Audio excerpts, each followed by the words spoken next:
In the spring of 1700, the Danish have finished planning the invasion of Holstein Gottorp. Ferdinand Wilhelm, Duke of Württemberg-Neuenstadt, has been given command of the Danish army. To prevent any attempts by the Swedes to relieve Holstein Gottorp through their possessions in northern Germany, Duke Ferdinand has ordered his brother, General Major Carl Rudolf, to protect the southern border of the Danish possessions in Schleswig-Holstein.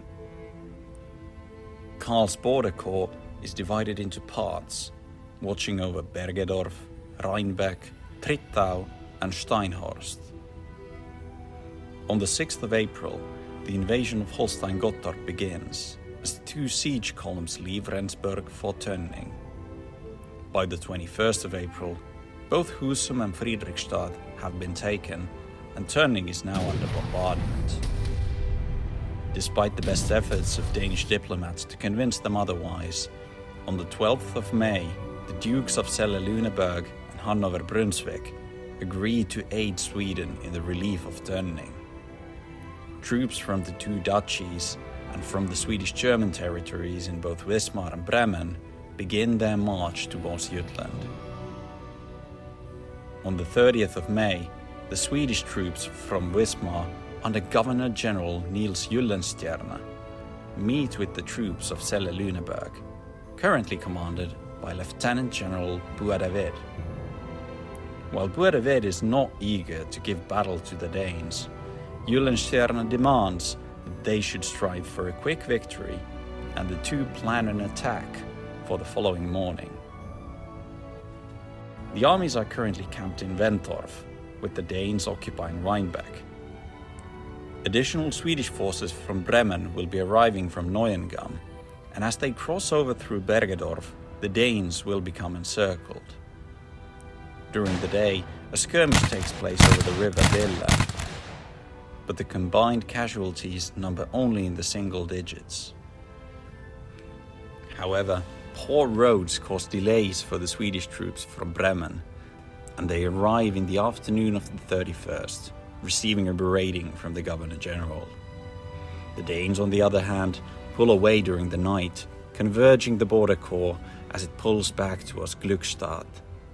Carl Rudolf had been given explicit orders to only give battle if the Swedish army had been alone, and the presence of the Lüneburgians was caused to retreat and wait for more forces. Despite the fact that the intervention force does not catch the Danish border corps, the effect of the incursion is immediate. On the 1st of June, King Frederick IV receives word that the border has been crossed by not just the Swedes, but the ducal armies as well. He orders Duke Ferdinand to lift the siege of Tönning and to travel south to face the invading armies.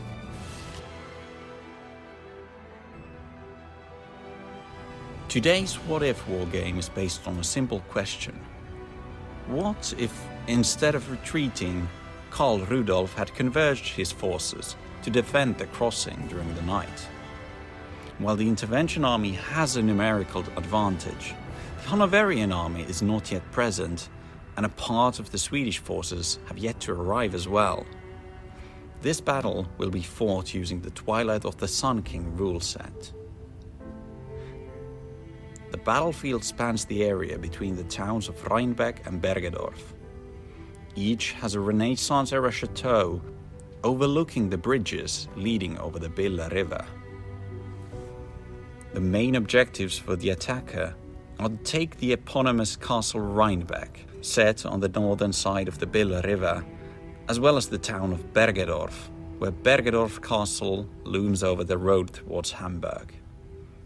In addition, both sides want to have more troops on the northern side of the Bille and to not have their army broken.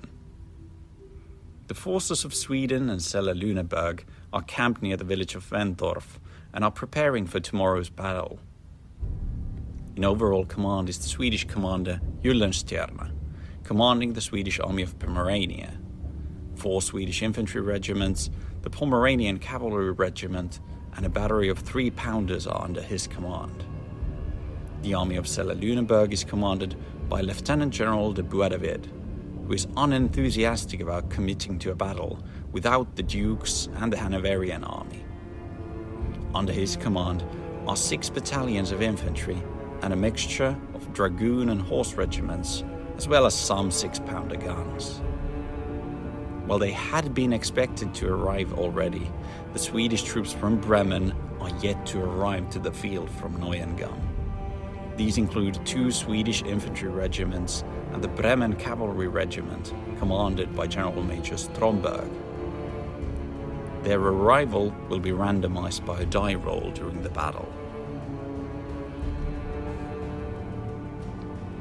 On the other side of the Bille, the Danes are in overall command of General Major Carl Rudolf of Württemberg, who is commanding the troops stationed there and those that arrived in the evening from Trittau. His force consists of an infantry regiment, 2 dragoon regiments, and 2 cavalry regiments, and somewhere in the region of 10 6-pounders. The other part of the Danish force is commanded by General Major Rantzau, leading troops that marched over from Steinhorst. These consist of 2 battalions of infantry, 3 cavalry regiments, which have had little rest the previous night. While the Danish are roughly equal to their opposition in number of cavalry, in terms of infantry they are outnumbered 3-1.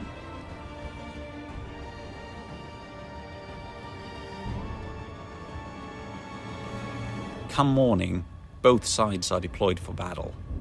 Carl Rudolf is on the Danish left, with 2 infantry battalions and their artillery guarding the bridge over the Bille at Reinbek. The forest downstream is manned with dismounted dragoon regiments, with cavalry further back in support. Rantzau's cavalry are covering the marshy grounds nearby, while the 2 infantry battalions have crossed the bridge to occupy Bergedorf. The Swedes are deployed, facing Reinbek, with 3 infantry regiments prepared to assault the bridge crossing. Another regiment moves towards the forested area, while the Swedish cavalry is poised to attempt a crossing of the difficult marsh terrain. Bois-David's infantry is deployed to threaten towards Bergedorf, and the Selle cavalry is kept in reserve. Danish artillery begin their bombardment early in the morning, though through the forested slopes the effect is minimal. The Swedes begin their advance towards Reinbek, slowed somewhat by the wooded terrain. On their left, the Swedish cavalry find themselves unable to quickly cross the swollen riverbanks. Somewhat surprisingly, the Selle troops are the first to enter combat, marching towards Bergedorf, where the Danes open fire from within the town, inflicting major casualties. While the main Swedish attack still trudges towards the bridge, the Swedish cavalry manage a stunning feat, fighting a cavalry action across the difficult ground and stream. Disaster strikes for the Danes when General Major Rantzau arrives to rally his panicking cavalry. A pistol shot hits him in the shoulder, debilitating him for the rest of the battle. As he is brought away from the field, the regiment dissipates around him, allowing the Swedes to now cut a line between the Danish forces. The situation is made worse as the Selle infantry begin firing upon the remaining Danish cavalry on the other bank. The cavalry cannot stand against the infantry in these conditions and are forced away by a hail of musket fire. Seeing themselves about to be cut off, the infantry commander in Bergedorf decides to abandon the second bridge, falling back towards Reinbek and the road towards Danish territory. The final cavalry reserves of Rantzau's decimated force are committed to cover this retreat. Meanwhile, in the woods near Reinbek, the Swedish regiments have now come into contact with the Danish dragoons, who valiantly hold the line against the Swedish attempts to cross. This small victory is, however, short-lived when the Danes realize that the Swedish troops from Bremen have finally arrived and columns of troops are now marching along the roads of Bergedorf, unopposed. The Swedish cavalry, having now driven away their opposition, is checked by Carl Rudolf's cavalry.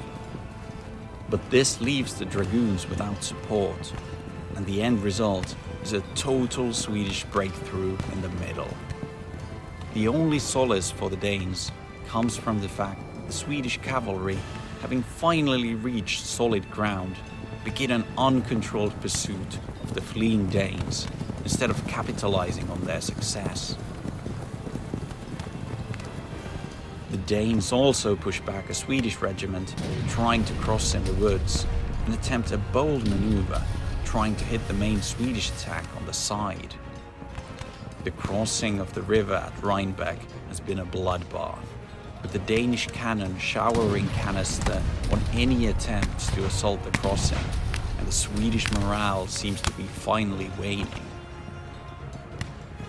As more troops are now crossing the Bille near Bergedorf, the remaining Danes try and hold the road to somehow stabilize the situation.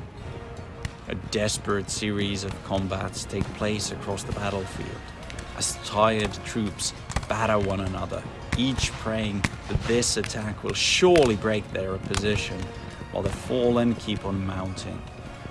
But the favor of the battle has long since turned the coalition, and as the final Danish cavalry reserve falls away from the Bille, Carl Rudolf begins a hasty retreat northward. The battle has been a disaster for the Danish, the only saving grace being that, as a large number of the force had been cavalry, many of the stragglers will still be able to regroup. However, all of the Danish artillery has had to be abandoned.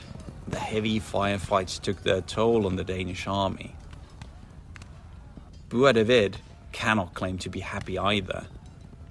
While the battle has been won, the Celle-Lüneburg forces have suffered needlessly many casualties, attacking Bergedorf because of the Swedish delays.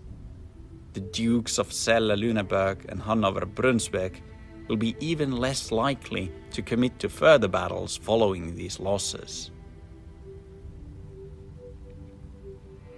Finally, despite getting his way, Gyllenstierna cannot be too ecstatic either.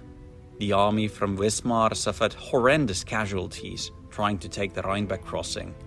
Only the smaller Bremen force is fully intact and fresh, but is insufficient to threaten the main Danish forces without ducal support. This what-if battle of Reinbek has been a tactical victory for the coalition, but compared to the historical outcome, the cost has been many-fold to both parties. Thank you for watching. I'm hoping to make at least 2 more videos on the Holstein campaign, though when those will come out still remains to be seen. If this is the first video you've seen of the Holstein campaign, I have a few more videos already posted on my channel, under a playlist called the Holstein Campaign. These videos contain historical background information about the campaign, as well as other what-if battles, such as the storming of the Holmer Redoubt and the Battle of Koldenbüttel. Once again, thank you for watching, and I'll see you next time.